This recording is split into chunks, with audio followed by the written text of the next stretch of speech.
അസ്സലാമു അലൈക്കും വറഹ്മത്തുള്ളാഹി വബറകാതുഹു. പ്രിയമുള്ള സഹോദരങ്ങളെ, ഗസയിൽ ഇസ്രായേൽ എന്ന ലോകത്തിലെ ഏറ്റവും വലിയ ഭീകര രാഷ്ട്രം നടത്തി വരുന്ന കണ്ണിൽ ചോരയില്ലാത്ത മനുഷ്യക്കുരുതി, വംശഹത്യ, എല്ലാ സീമകളും ലംഘിച്ചുകൊണ്ട്, എല്ലാ അന്താരാഷ്ട്ര നിയമങ്ങളും കാറ്റിൽ പറത്തിക്കൊണ്ട് അനവരതം തുടരുന്ന കാര്യം നമുക്കെല്ലാം അറിവുള്ളതാണ്. ഏറ്റവും ഒടുവിൽ ഗസയിൽ വിശന്നു മരിക്കുന്ന പട്ടിണി പാവങ്ങൾക്ക് സഹായമെത്തിക്കുന്നതിനു വേണ്ടി 44 രാഷ്ട്രങ്ങളിലെ പ്രതിനിധികൾ ചേർന്നുകൊണ്ട് ഗ്ലോബൽ സുമൂദ് ഫ്ലോട്ടില എന്ന പേരിൽ പുറപ്പെട്ട 42 ബോട്ടുകളിൽ അവസാനത്തെ ബോട്ടും ഇസ്രായേൽ സൈന്യം പിടിച്ചെടുത്തിരിക്കുകയാണ്. അതിലുണ്ടായിരുന്ന ഗ്രേറ്റ തുംബർഗ് അടക്കമുള്ള ധീരരായ മനുഷ്യസ്നേഹികളെ ഇസ്രായേൽ അറസ്റ്റ് ചെയ്തിരിക്കുകയാണ്.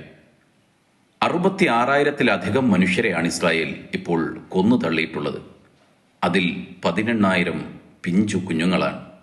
നമ്മൾ ആലോചിച്ചു നോക്കൂ, നമ്മുടെ കുഞ്ഞുങ്ങൾ നമ്മുടെ വീടുകളിൽ സമൃദ്ധമായി ഭക്ഷണം കഴിക്കുമ്പോൾ, സുഖകരമായി ജീവിക്കുമ്പോൾ, നമ്മളെ മക്കളെപ്പോലെയുള്ള പിഞ്ചു കുഞ്ഞുങ്ങൾ ഫലസ്തീനിൽ എന്തിനെന്നറിയാതെ കൊല്ലപ്പെടുകയാണ്.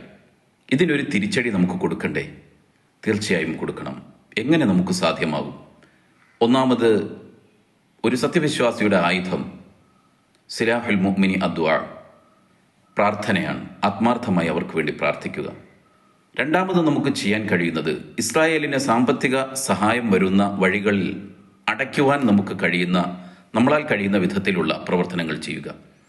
തീർച്ചയായും ഇസ്രായേലിന് സാമ്പത്തിക സഹായം നൽകുന്ന ഇസ്രായേൽ അനുകൂല കമ്പനികളുടെ ഉൽപ്പന്നങ്ങൾ ബഹിഷ്കരിച്ചുകൊണ്ട് നമുക്ക് ആ രംഗത്ത് ഒരുപാട് മുന്നേറാൻ കഴിയും. തീർച്ചയായും ഇസ്രായേൽ അനുകൂല ഉൽപ്പന്നങ്ങൾ ബഹിഷ്കരിക്കുവാൻ ഇന്നു മുതൽ, ഈ നിമിഷം മുതൽ നാം തയ്യാറാകണം.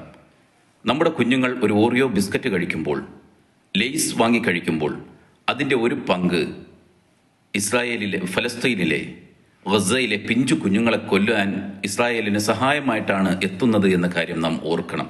അതുകൊണ്ട് ഇന്നു മുതൽ ഇസ്രായേൽ അനുകൂല കമ്പനികളെയും അവരുടെ ഉൽപ്പന്നങ്ങളെയും ബഹിഷ്കരിക്കുവാൻ ഞാനും നിങ്ങളും ദൃഢപ്രതിജ്ഞ ചെയ്യണം.